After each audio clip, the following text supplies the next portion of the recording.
अमित शाह पश्चिम बंगाल पहुंचेंगे। आपको बता दें कि पश्चिम बंगाल में रविंद्रनाथ टैगोर की जयंती समारोह में हिस्सा लेंगे और साथ ही रविंद्रनाथ की प्रतिमा पर श्रद्धांजलि अर्पित करेंगे।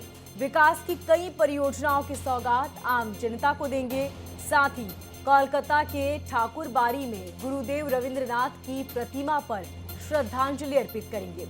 शाह पश्चिम बंगाल के अपने एक दिवसीय दौरे पर land port authority of India और बीएसएफ की कई विकास परियोजनाओं का शिलान्यास और उद्घाटन करेंगे।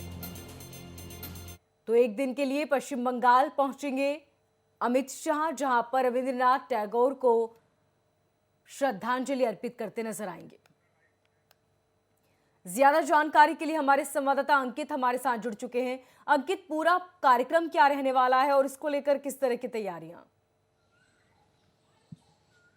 देखिए, साफ तौर पर रविंद्रनाथ टैगोर का आज जन्मदिन है, तो ऐसे में खास तौर पर इसी आयोजन को लेकर के मुझे याद आता है कि जब पश्चिम बंगाल में चुनाव था तो ऐसे में प्रधानमंत्री नरेंद्र मोदी भी पहुंचे थे उस वक्त चुनाव के क्योंकि बंगाल का चुनाव था और रविंद्रनाथ टैगोर का जन्मदिन यानी जन्मोत्सव मनाया जा रहा था, तो ऐसे में वहां पर उस समय वो भी पहुंचे थे। और आज गृह मंत्री अमित शाह का ये दौरा बेहद खास होने वाला है, क्योंकि पश्चिम बंगाल को लेकर के बीजेपी लगातार कोशिश ये करती रही है कि वहाँ सीटों के समीकरणों को समेट कर भारतीय जनता पार्टी सत्ता के शीर्ष पर जा पहुंचे, और ये होता भी दिखा। भले ही शीर्ष पर नहीं जा पाए, लेकिन कहीं ना कहीं उस जादुई आंकड़े तक तो पहुंच गए जहां पर बीजेपी खुद को सेफ जोन में पाती है। और यही वजह है कि 2000 जो चुनाव हुए हैं उसके बाद जब 2024 के चुनाव हों या फिर इनके बाद आने वाले पश्चिम बंगाल के चुनाव हों, उन सब में बीजेपी बड़ी मेहनत के साथ आगे बढ़ने वाली है। और रविंद्रनाथ टैगोर का नोबेल पुरस्कार से इनको सम्मानित हैं और इनको साफ तौर पर, क्योंकि अगर आप बंगाली अस्मिता की बात करते हैं तो आपको टैगोर को याद करना पड़ेगा और टैगोर से ही आप आगे बढ़ पाते हैं।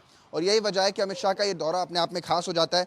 मैं आपको अगर बताने की कोशिश करूं तो देखिए, टैगोर जयंती के कार्यक्रम में शामिल होने के बाद वो उत्तर 24 परगना में भी जाएंगे, जहां पर एक जांच चौकी है आईसीपी पेट्रापोल में, लैंड पोर्ट अथॉरिटी जिसका जिक्र आप भी कर रही थी, इंडिया और बीएसएफ की, उनमें भी शामिल होंगे, यानी बीएसएफ से जुड़े हुए कार्यक्रमों में भी शामिल होते हुए नजर आएंगे।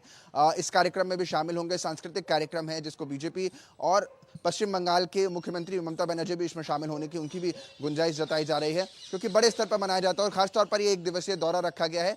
और अब यहां से पश्चिम बंगाल के साथ साथ कर्नाटक और अन्य राज्यों को भी साधने की भारतीय जनता पार्टी की कोशिश यही होती है, क्योंकि हम हमेशा से कहते रहे हैं कि दक्षिण के दुर्ग को भेदने के लिए बीजेपी हमेशा अग्रसर रहती है और बीजेपी की कोशिश ये रहती है कि इस दुर्ग को कैसे भेदा जाए और वो क्या हथकंडे हों या यूं कह लें वो कैसे जनता से सीधा कनेक्ट हो सके। और ऐसा मौका जहां पर सीधा बंगाल के लोगों से कनेक्ट हो पाए, मुझे नहीं लगता कि बीजेपी छोड़ती है। और यही वजह है कि आज अमित शाह का ये दौरा अपने आप में कई योजनाओं को लेकर भी खास होने वाला है, तो राजनीतिक लिहाज से भी खास होने वाला है।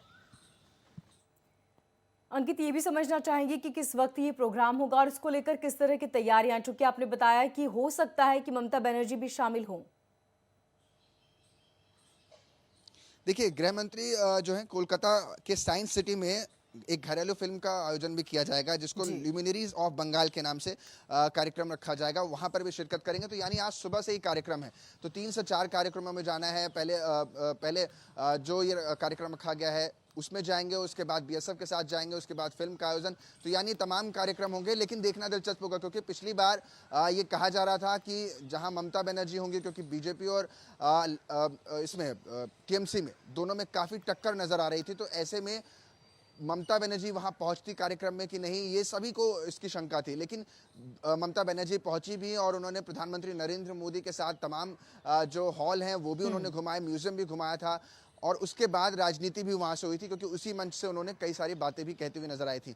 लेकिन आज इस दौरे में क्या वो शामिल होंगी, क्या वो रिसीविंग मोड में होंगी, यानी रिसीव करने भी पहुंचेंगी और इन कार्यक्रमों में उपस्थिति अपनी दर्ज कराएंगी, ये देखना दिलचस्प होगा। लेकिन ये कहा जा रहा है कि ममता बनर्जी भी वहां पर पहुंच सकती हैं, क्योंकि मामला बंगाली अस्मिता का है, तो ऐसे में ममता बनर्जी भी पीछे हटती नहीं है और वो इन कार्यक्रमों में जाने में, शिरकत करने में अपनी कमी को कम से कम नहीं खलने देंगी।